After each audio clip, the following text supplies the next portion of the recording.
मित्रों, मेरा YouTube channel all in one ज्ञान प्लस में आप सभी का स्वागत है। आज का कहानी का शीर्षक है चतुर गधा धोबी का।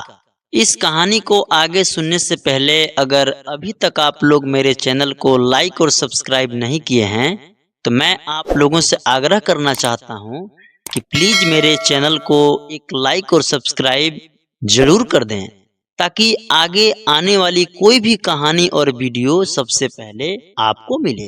तो चलिए आज के कहानी को शुरू करते हैं। एक गांव में एक धोबी रहता था और वो एक गधा पाल करके रखा था।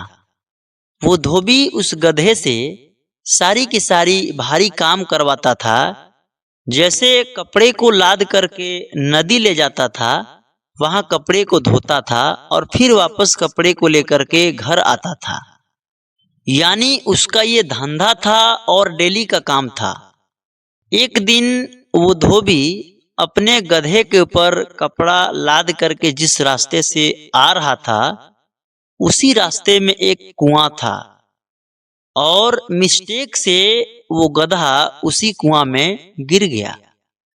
वो धोबी अपने गधा को कुआं से बाहर निकालने का बहुत ही प्रयास किया, लेकिन वो गधा को कुआं से बाहर नहीं निकाल पाया।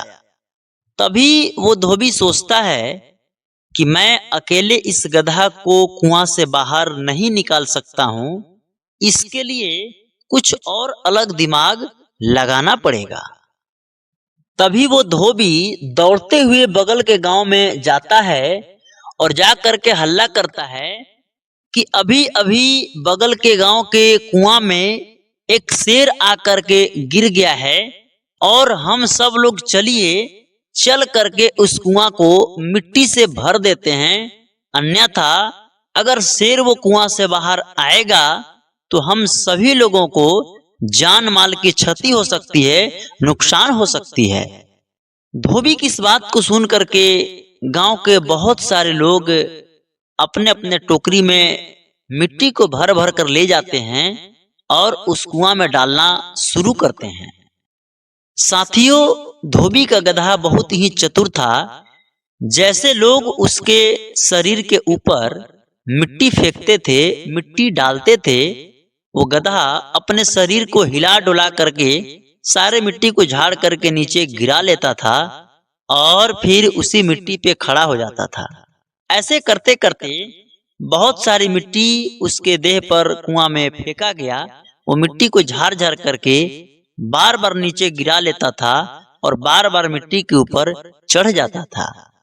बहुत समय तक उस कुआं में मिट्टी डालते डालते इतना मिट्टी भर गया कि गधा उस मिट्टी के ऊपर खड़ा होकर के आसानी से बाहर निकल सके। जैसे लोगों ने देखा कि इस कुआं में शेर नहीं बल्कि गधा है, सभी के सभी लोगों ने कुआं में मिट्टी डालना छोड़ दिया और पुनः अपने अपने घर वापस चले गए। और दोस्तों, तभी वो धोबी अपने गधा को आसानी से पकड़ करके उस कुआं से बाहर निकाल लिया। मित्रों, तो देखे धोबी और गधा की चतुराई। जिस काम को धोबी अकेले नहीं कर सकता था, उसने दिमाग लगाया और दिमाग लगा करके धोबी ने अपने गधा को आसानी से कुआं से बाहर निकाल लिया। मित्रों, अगर मेरी कहानी आप लोगों को पसंद आई होगी तो मैं फिर से एक बार जरूर आप लोगों से आग्रह करना चाहूंगा कि प्लीज मेरे चैनल को एक सब्सक्राइब और लाइक जरूर कर दीजिएगा ताकि इसी तरह की मनोरंजन भरी कहानियां मैं आप लोगों के बीच में लाता रहूंगा। बाकी आज के लिए इतना ही। धन्यवाद।